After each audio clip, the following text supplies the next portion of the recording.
Michael Warren adjusted his tie for the third time in as many minutes. The airport terminal stretched before him, vast and impersonal, filled with the echoing announcements of delayed flights and the rolling thunder of luggage wheels on polished floors. At 57 years old, he'd spent more hours in airports than he cared to count. But today felt different. Today, he felt every single one of those years weighing on his shoulders. The divorce papers had been finalized 3 weeks ago. His corner office downtown now felt like a mausoleum.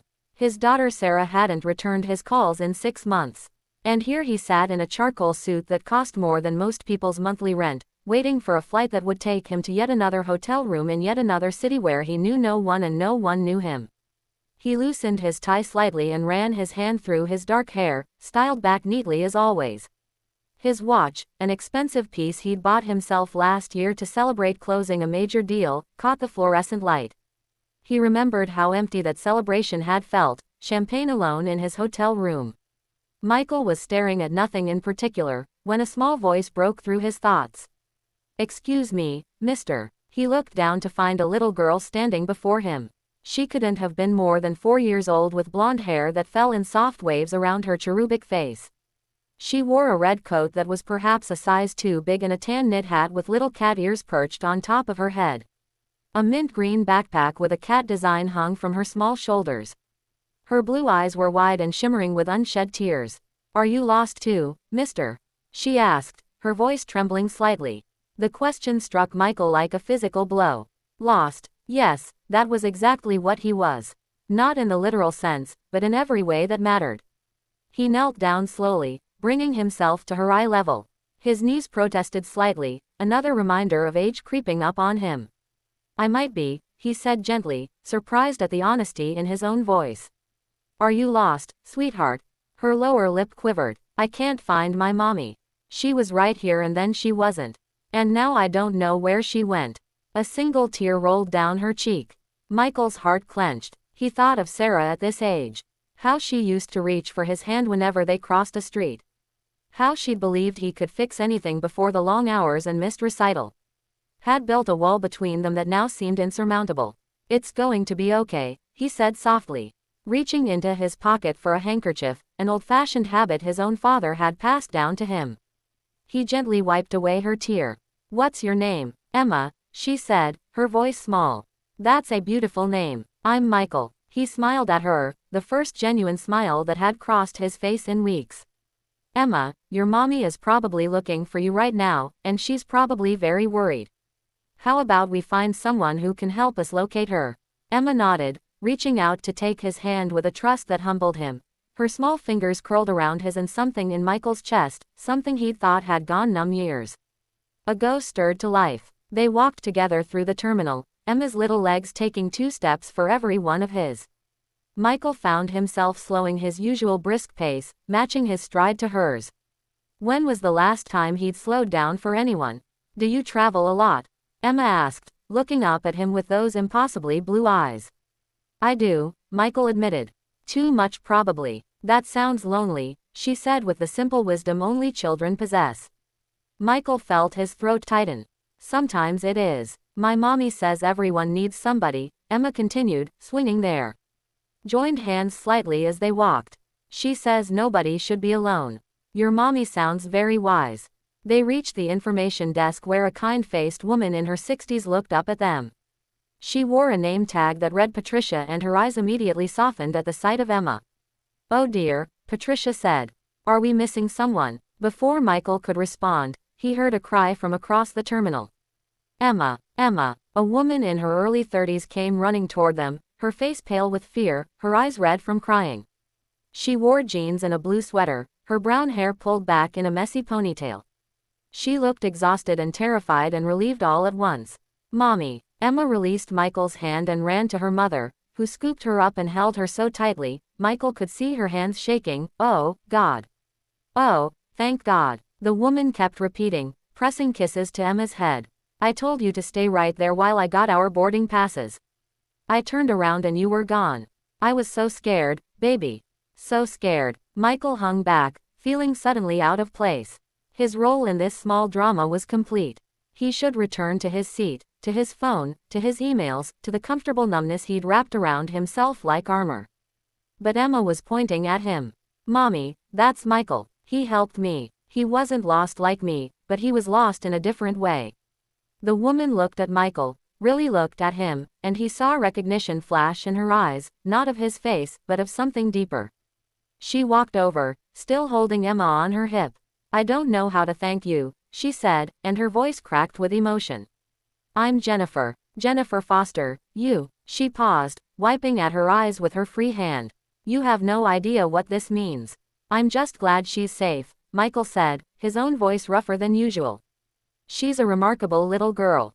"She is." Jennifer set Emma down, but kept hold of her hand. "I'm sorry, I'm still shaking. We're traveling to see my mother. She's not doing well. Cancer, stage 4, and I was already so stressed about the trip and making sure we had everything. And then I couldn't find Emma, and she stopped, seemingly embarrassed by how much she'd shared with a stranger. "You don't need to apologize," Michael said quietly. He understood perhaps more than she knew what it was like to feel like you were drowning. Emma tugged on his sleeve. "Michael, are you still lost?" He looked down at her. This small person who had appeared in his life for perhaps 10 minutes and somehow seen straight through him. He could brush off the question, make some excuse and walk away. That's what he would have done a month ago, a year ago, maybe even his entire adult life. Instead, he knelt down again. "You know what, Emma? I think maybe I'm not as lost as I thought I was." "Because you helped me?" she asked. "Yes," he said, realizing it was true. "Because I helped you." Jennifer's eyes glistened with fresh tears. "I don't want to keep you from your flight, but would you like to sit with us for a bit before we board? I think I need a few minutes to calm down. And Emma seems quite taken with you." Michael checked his watch, a habitual gesture. He had 40 minutes until boarding. He could sit in the lounge, have a scotch, answer emails, the same routine he'd followed hundreds of times before. "I'd like that," he heard himself say. They found seats together near the windows where they could watch planes taking off. Emma sat between them, chattering about her grandmother's garden and her cat named Whiskers, and how she'd learned to count to 20. Jennifer and Michael talked in the way that strangers sometimes do, with an honesty that might be impossible with people who know you. She told him about her husband, a soldier who'd been killed in Afghanistan 4 years ago, about how hard it had been raising Emma alone, about how her mother had been her rock through it all, and how terrified she was of losing her. Michael found himself talking too. Really talking in a way he hadn't in years. About the marriage that had crumbled because he'd prioritized everything else over it. About the daughter who felt like a stranger now. About climbing a ladder for 30 years only to reach the top and find the view empty and cold. "I'm sorry," he said at one point.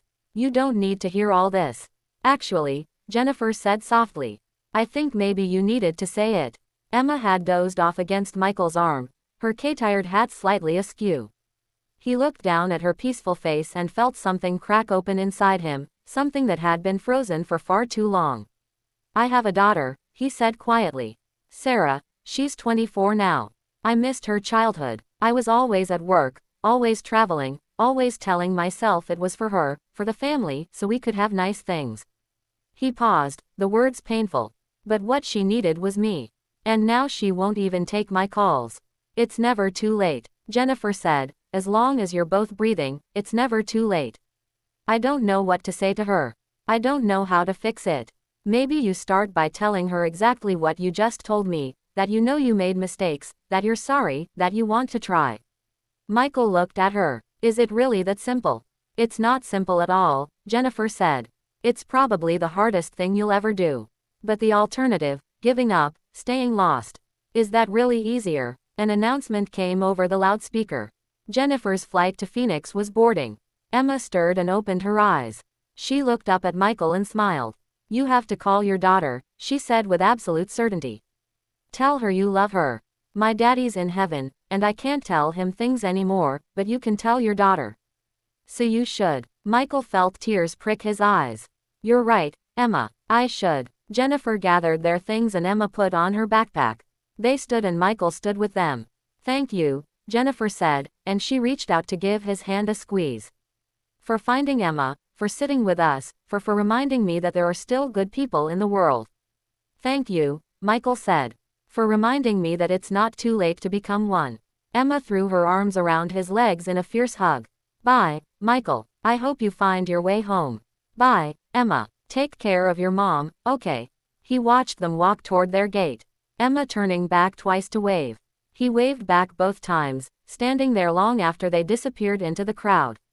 Then, Michael pulled out his phone. His finger hovered over Sarah's name in his contacts. His heart was pounding harder than it had during any business presentation. This was scarier than any boardroom negotiation. This was real. He pressed call. It rang once, twice, 3 times. He almost hung up. Dad, Sarah's voice. He hadn't heard it in so long. It sounded weary, uncertain. Sarah, hi. He stopped, all his rehearsed words evaporating. I know I'm probably the last person you want to hear from right now. Silence. I met someone today, a little girl who was lost, and she asked me if I was lost, too. And I realized I have been for a very long time. He took a breath. I've been lost, Sarah, and I made you feel lost, too. I wasn't there for you. I chose work over you, over your mother, over everything that actually mattered. And I'm so sorry. More silence. He could hear her breathing. I don't expect you to forgive me, he continued, words tumbling out now. I don't even know if I deserve a chance to make things right, but I want to try. If you'll let me, I want to try. I want to know you, the real you, now as you are. I want to hear about your life, your dreams, what makes you happy. I want to be your father, not just in name, but really be there for you. He heard a sound that might have been a sob.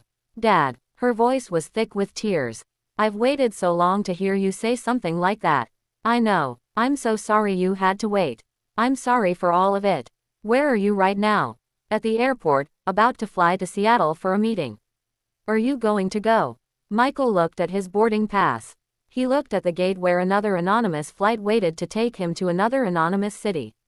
He thought about the executive who was waiting to meet him, about the deal that hung in the balance. Then he thought about Emma's small hand in his, about her mother's quiet wisdom, about what it meant to be truly lost and what it meant to finally find your way home. No, he said. No, I'm not. Would it be okay if I came to see you instead today? Now, he heard Sarah laugh through her tears. Yeah, Dad, that would be really okay. Michael was already walking toward the ticket counter. I'm going to be there as soon as I can. And Sarah, I love you. I should have said it more. I should have shown it more. But I love you. I love you, too, Dad. He bought a new ticket to Boston where Sarah lived, where his daughter was waiting. As he sat in a different terminal, waiting for a different flight, he felt lighter than he had in years. His phone buzzed. An email from his assistant asking where he was, why he'd missed the Seattle flight. His business partners would be furious. He might lose the deal. A year ago, even a month ago, that would have sent him into a panic.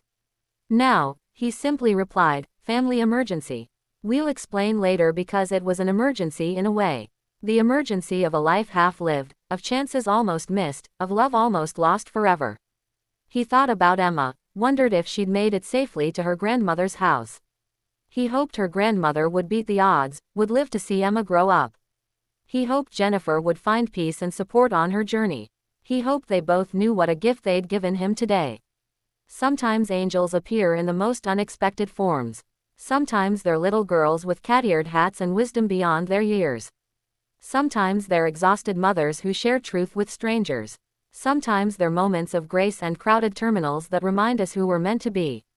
Michael had been lost, but in helping someone else find their way, he'd found his own path home. As his flight boarded, he allowed himself to smile. Really smile. The kind of smile that reached his eyes and warmed his heart. He was going to see his daughter. He was going to start again. He was going to try. It wouldn't be easy. Years of distance couldn't be bridged in a day. But Emma was right. He could still tell Sarah he loved her. He could still try. And that made all the difference. The plane lifted off, carrying him not toward another faceless city and another lonely hotel room, but toward home, toward hope, toward healing, toward the daughter he'd almost lost forever, but was finally ready to find. And as the ground fell away below him and the clouds embraced the plane in their soft gray arms, Michael Warren closed his eyes and whispered a prayer of gratitude for airport angels and second chances and the simple profound truth that it's never too late to find your way back to love.